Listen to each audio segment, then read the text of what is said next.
नमस्कार, मैं Anushree Bhardwaj सुरागीलाल news channel के बुलेटिन में आप सभी का स्वागत करती हूँ। आज की मुख्य खबरें संक्षिप्त में इस प्रकार है। काशीपुर के आरोपी के मद्देनजर 2 जून को होगी अहम मीटिंग। जसपुर में विभागीय कर्मचारी ही लगा रहे विभाग को चुना। लोहाघाट में मानसून सत्र को देखते हुए प्रशासन की टीम ने एनएच में डेंजर जोन का किया निरीक्षण। खटीमा में निर्माण के 2 माह बाद उखड़ने लगी सड़कें। उप जिला चिकित्सालय लोहाघाट में खुला एनसीडी क्लिनिक। नेपाल द्वारा निर्मित झूला पुलों का हुआ संयुक्त उद्घाटन। बाराकोट के गल्ला गाँव में आपदाओं के बीच रह रहे ग्रामीण सरकार पर लगाए सुध न लेने के आरोप। टनकपुर पहुंचे डीजीपी ने फायर स्टेशन में फायर और एटीआरएफ के साथ ली बैठक। अब खबरें विस्तार से। काशीपुर के निर्माणाधीन आरोपी का अभी तक पूरा न हो पाना यहाँ की जनता के लिए समस्याओं का कारण बना हुआ है। आरोपी के समयबद्ध निर्माण एवं सर्विस रोड के अतिशीघ्र निर्माण को लेकर व्यापार मंडल ने धरना प्रदर्शन किया था। व्यापार मंडल के धरने को देखते हुए ठेकेदार द्वारा महाराणा प्रताप चौक के निकट सर्विस रोड का निर्माण अतिशीघ्र पूरा किया गया। काशीपुर डेवलपमेंट फोरम ने भी देहरादून स्थित लोक निर्माण विभाग के प्रमुख सचिव को पत्र लिखकर इसके शीघ्र निर्माण की मांग की।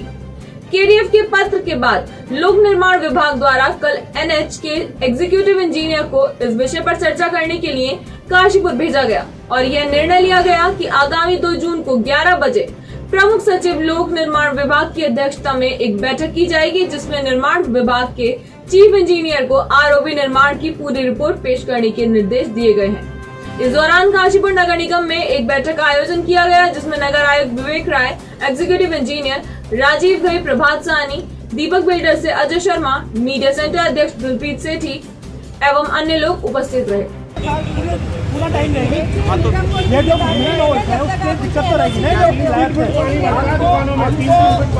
हमको फ्लो चाहिए यहाँ पे पूरा। ये बरसात आ रही है 50 तारीख से, बारिशों का जैसा मानसून है, उससे पहले अगर नहीं किया तो आप नहीं कर पाएंगे।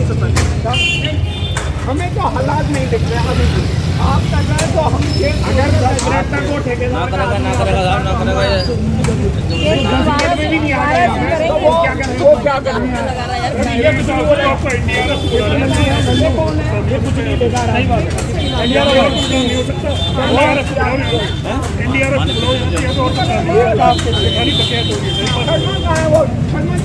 बिल्कुल सही करवाए, बिल्कुल सही। यहाँ पे इंडिया को बुलाओ, यहाँ पे खाली पानी कोई मालूम नहीं आ रहा है, शर्मा नहीं आ रहा है, ये आ रहा है।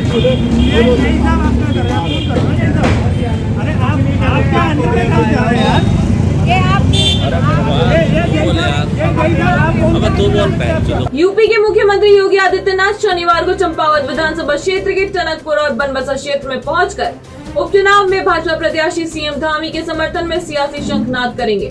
भाजपा के पूर्व विधायक राजेश शुक्ला ने बताया कि सीएम योगी का कार्यक्रम लगभग फाइनल हो गया है और शुक्रवार तक उनका आधिकारिक कार्यक्रम यहां पहुंच जाएगा। संवाददाता मनोज कुमार की रिपोर्ट। व्यवस्था बनाने में हमारा सहयोग करने का कष्ट करेंगे। कुछ ही देर के बाद हमारे बीच में होंगे।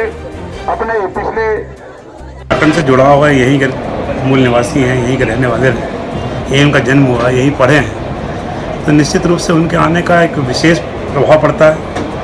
उत्तर प्रदेश के मुख्यमंत्री हैं, वहाँ की जनता तो प्यार करती है, लेकिन उत्तराखंड की जनता उनसे बहुत प्यार करती है और वो टनकपुर बनबसा अपना कार्यक्रम दे रहे हैं मोदी हमारे पुष्कर धामी जी के समर्थन में, तो निश्चित रूप से उसका बड़ा लाभ पार्टी को।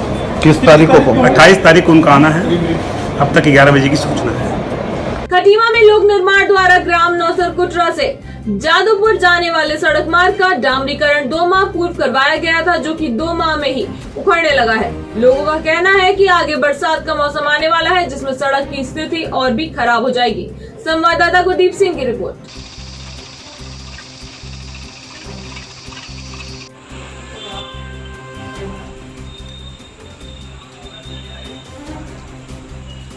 ये मार्ग है नौसरकुटरा होके जादवपुर आती है। ये मार्ग, इस मार्ग को बनाए 2 महीने हुए हैं और आज देख लो इसकी हालत क्या है रोड की। गड्ढे कर लेते हैं, ये रोड देख लो आप इसकी दशा देख लो कैसी रहेगी।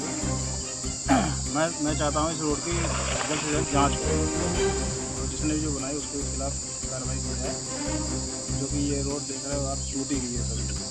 PWD इसका जाँच करवा के पुनः निर्माण करवाए, क्योंकि ये रोड बरसातों में और बुरी हालत हो जाएंगी इस रोड की, सभी टूट जाएगी। वो कार्य हमारा दिसंबर में, तो उसमें ठंडा होने के कारण टेम्परेचर कम हो गया, हमको द्वारा उसको परिवार को निर्देशित कर दिया गया उनके द्वारा जो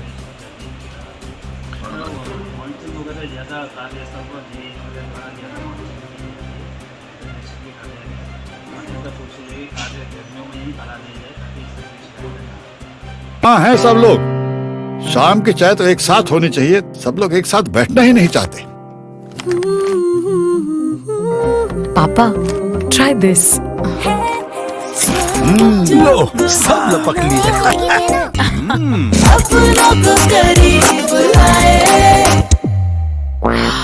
ये क्या हाल कर दिया है रूम का? बस कल से चाय? कल से चाय मेरे रूम में।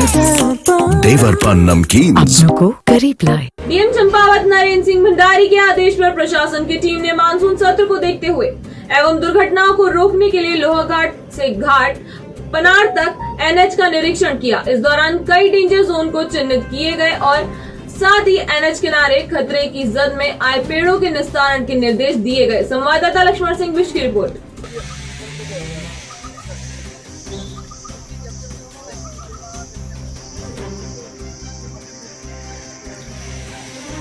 मानसून सत्र को देखते हुए बरसात से पूर्व तैयारियों के मद्देनजर एनएच विभाग है, हमारे साथ में आपदा के अधिकारी हैं, फॉरेस्ट विभाग है, डीएलएम है, पीएमजीएसवाई है और हमारे साथ पीडब्ल्यूडी है। ये समस्त जितने सड़क से जुड़े हुए और वन विभाग के अधिकारी हैं, इनके साथ में निरीक्षण किया जा रहा है कि ताकि वर्षा काल में जहाँ जहाँ मलबा है, कहीं पर अगर टूट फूट हो रखी है और पेड़ झुके हुए हैं, लटके हुए पेड़ हैं, तिरछे पेड़ हैं, तो कोई भी घटना घटित होने से पहले इस पर काम करेंगे।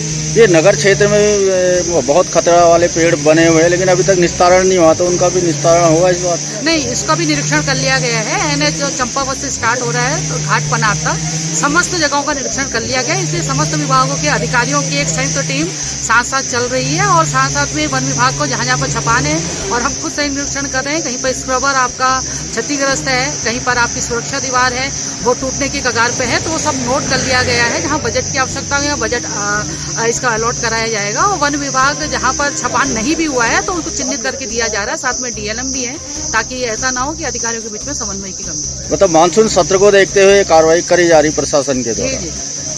जंगलों से अवैध कटान के मामले अक्सर सामने आते रहे हैं। प्रतिबंधित पेड़ों के अवैध कटान से वन संपदा को भारी नुकसान पहुंचाया जा रहा है। ऐसा ही मामला जसपुर से सामने आया है, जहां पर तराई पश्चिम वन प्रभाग के पतरामपुर क्षेत्र के शिवराजपुर बीट का है, जहां भारी मात्रा में प्रतिबंधित खैर के पेड़ों का अवैध कटान किया गया है। फिलहाल इस पूरे मामले की उच्च अधिकारियों को भनक लगने के बाद मौके पर कॉम्बिंग कराकर जांच की जा रही है। कॉम्बिंग रिपोर्ट आते ही कर्मचारियों के खिलाफ सख्त कार्रवाई की जाएगी। संवाददाता दीपक चौहान की रिपोर्ट।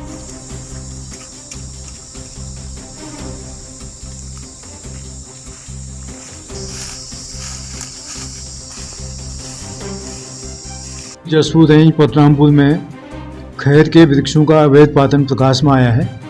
तो जानकारी मिलते ही मेरे द्वारा जो है एसडीओ जसपुर के नेतृत्व में कॉम्बिंग टीम बना दी गई है, जो कि कॉम्बिंग कर रही है और कॉम्बिंग रिपोर्ट आते ही इसके कर्मचारियों के विरुद्ध सख्त कार्रवाई की जाएगी। नेपाल के जिलाधिकारी धारचूला देवराज उपाध्यक्ष व जिलाधिकारी पिथौरागढ़ डॉक्टर आशीष चौहान ने नेपाल द्वारा निर्मित भारत नेपाल के संयुक्त झूला पुलों का लोकार्पण किया। नेपाल द्वारा झूला पुल में पुलिस और नेपाली सेना सहित भारतीय एसएसबी के लिए चेक पोस्ट बनाई गई है। संवाददाता नदीम परवेज की रिपोर्ट।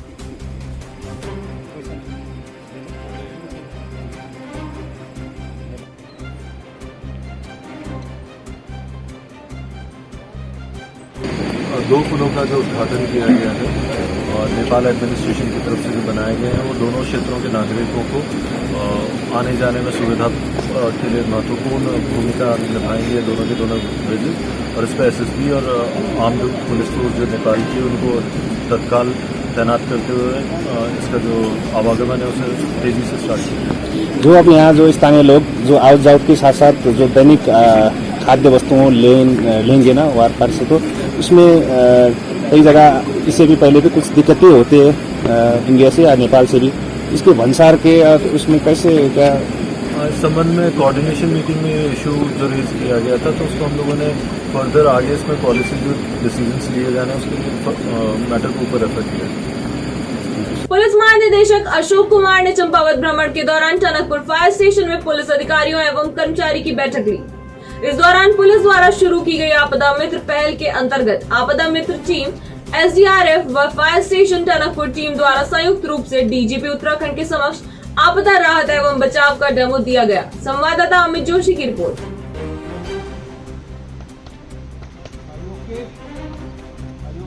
यहाँ पर पेशेंट अनरिस्पॉन्सिबल है तो उनका तुरंत दूसरा जो कार्रवाई शुरू होगी उनके फायर स्टेशन की विजिट थी और SDRF की विजिट थी। असल में हमने इस साल 2021 में जो हमारी SDRF है जो 2013 से आई है, 2013 में रेज की गई है राज्य सरकार द्वारा। केदारनाथ की आपदा के बाद इसको खड़ा किया गया था और आप सभी जानते हैं SDRF प्रदेश में पूरी कितनी पॉपुलर हो चुकी है और कितनी ज़्यादा बचाव के कार्य करती है। तो इस वर्ष हमने SDRF में बाढ़ राहत कंपनी जोड़ी। इससे पहले PAC में कंपनियाँ थी, उनके पास इक्विपमेंट कम रहते थे, तो इस साल हमने SDRF में बाढ़ राहत कंपनी जोड़ी है और उसको 6 जगह पे लगाया है। नैनीताल, रुद्रपुर, टनकपुर, टिहरी, विकासनगर और ऋषिकेश। तो इस तरह से हमने अपनी बाढ़ राहत की कैपेबिलिटी को बढ़ाया। आज उसी का हमने डेमो देखा और कैसे जो है लाइफ सेविंग की जाती है। उससे बड़ी बात यह है कि SDRF क्योंकि कहीं वो तो हर जगह नहीं पहुंच पाते। आमतौर पर सबसे पहले जो है गांव वाले ही रिस्पॉन्ड करते हैं। कोई भी आपदा आएगी, आग लगेगी या कि कोई दुर्घटना होगी तो सबसे पहले गांव वाले रिस्पॉन्ड करते हैं। तो उनकी कैसे क्षमता बढ़ाई जाए, कैसे गांव वालों को और कैपेबल बनाया जाए कि जिससे कि उनके जो एफर्ट्स हैं, उनके जो प्रयास हैं और ज़्यादा सफल हो सके, उसके लिए हमने आपदा मित्रों की ट्रेनिंग दिलाई है। और आज उन्होंने जो डेमो किया वो भी देखने लायक था कि कैसे लोकली अपने स्तर पे एक कंबल से जो है स्ट्रेचर बनाया जा सकता है, रस्सी से स्ट्रेचर बनाया जा सकता है, कैसे एक रस्सी को ही हमने थ्रो बैग बना लिया एक लकड़ी के साथ और कैसे नदी से हमने आदमी को बचा लिया। तो बहुत अच्छा डेमोस्ट्रेशन आप लोगों ने।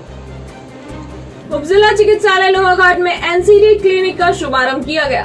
क्लिनिक में मरीजों का BP, sugar, oxygen level, pulse आदि टेस्ट की सुविधाएं मिलने लग गई हैं, जिस कारण मरीजों को काफी राहत मिली है। मरीजों ने अस्पताल प्रबंधन की इस पहल का स्वागत किया है। संवाददाता लक्ष्मण सिंह बिश की रिपोर्ट।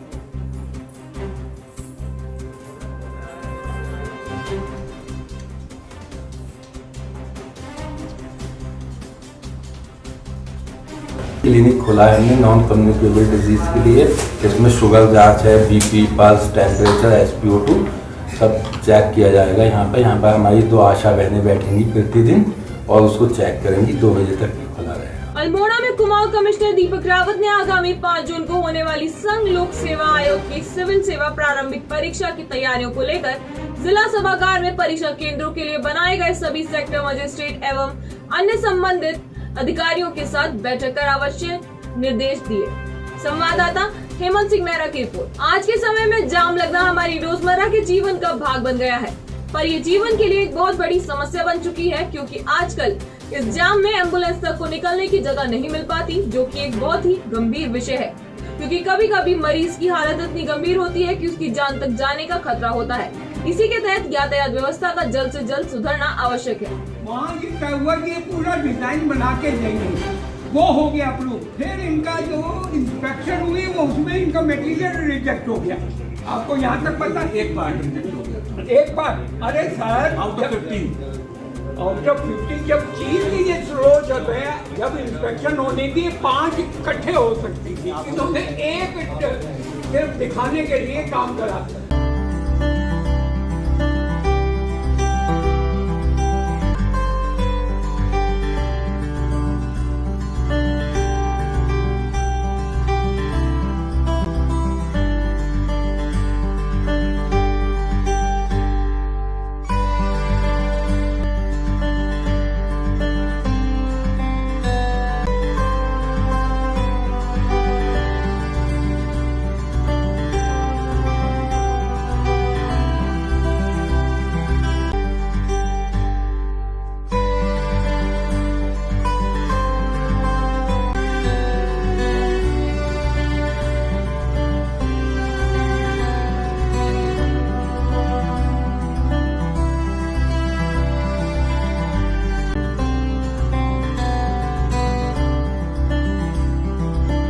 लोहाघाट में बाराकोट के गल्ला गांव में अक्टूबर माह में आई भीषण आपदा से ग्रसित परिवारों ने सरकार और प्रशासन पर उनकी सुध न लेने व अनदेखी करने का आरोप लगाया है।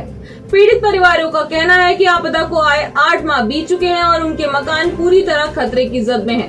अब एक बार फिर बरसात का मौसम शुरू हो गया है और उनके लिए खतरा लगातार बढ़ रहा है।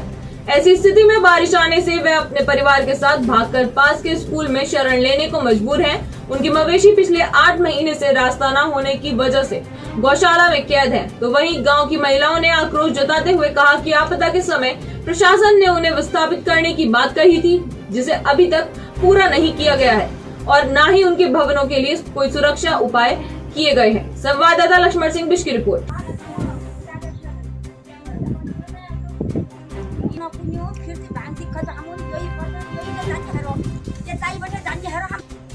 वादे ही रह गए सर, कहाँ पूरे साल भर हो गया। साल भर से हमको एक सुरक्षा वाल भी दे दी जाती थी प्रशासन द्वारा, तो हम हमारे लिए सपोर्ट बनी। तो जो खतरे की जद में आए लगभग कितने लोग रह रहे हैं ऐसे खतरों पे? कितने लोग हैं लगभग? हमारे 1, 2, 5, 7 परिवार हैं यहाँ के, सब पूरे खतरे में हैं। मतलब कितने लोग होंगे 5-7 परिवारों में? लगा लीजिए आप 35-40 आदमी। 35-40 आदमी। तो जो नेता आए थे, प्रशासनिक अधिकारी आए थे, उन्होंने आपसे वादे किए थे कि आपको यहाँ से शिफ्ट किया जाएगा या आपकी सहायता करी जाएगी, तो अभी तक सहायता करी नहीं कुछ नहीं। वो विस्थापन के लिए कह रहे थे हमारे वो एडीएम साहब जो कर रहे थे वो उसकी बदली कर दी यहाँ वाले नेताओं ने। तो उसके बाद फिर परसों आएंगे एक दिन, तो वो भी कह रहे थे अब ज़मीन ढूंढो। हमारे पास ज़मीन तो हुई नहीं, कहाँ से ढूंढे सर, नीचे वहाँ ज़मीन। तो आपने ये नहीं कहा कि उनसे यहाँ हमें दीवार दीजिए, हम यहीं रहेंगे? दिया दीवार किसी ने बोला, हमने हमको दीवार दीजिए, हमें नहीं चाहिए तुम्हारा विस्थापन, कब होता है तुम्हारा विस्थापन। मतलब फिलहाल कोई अपना वादा ना प्रशासन पूरा कर रहा, ना सरकार पूरी करी, ना नेता पूरा कर रहे। नाम क्या हो आपका? मेरा नाम भवानी। मेरा मकान टूटना और हमें पूछना है रे वार मेरे विदाउट स्कूल में और भी नहीं टेंशन भी और मेरा था कि कोई बात करनी देना हो और भी कुछ होना संग नहीं। तो मतलब कस्बैन है क्या तुम यहाँ ये आपदा आई है गल्लगू में? 8-9 महीने क्या नहीं साले है जहाँ भी हो। अच्छा, प्रशासन के ना कर रहा है तो ना के ना कर रखी हो पैंती से को जमीन दी जमीन के लिए बात आप नहीं दे पाए। मतलब जब बारिश आती तो आप दूसरी जगह रहने चले जाते हैं? हाँ। कहाँ जाते हैं? स्कूल में। स्कूल में चले जाते हैं। नाम क्या हो आपका? नाम बहू का नाम। अपना नाम बताइए। नाम देखना चाहिए कुर्बान जा रहे आंगनबाड़ी में वहाँ रह रहे हैं, स्कूल में रोने यही समस्या है। जब बरखो तो कानून नहा तुम आंगनबाड़ी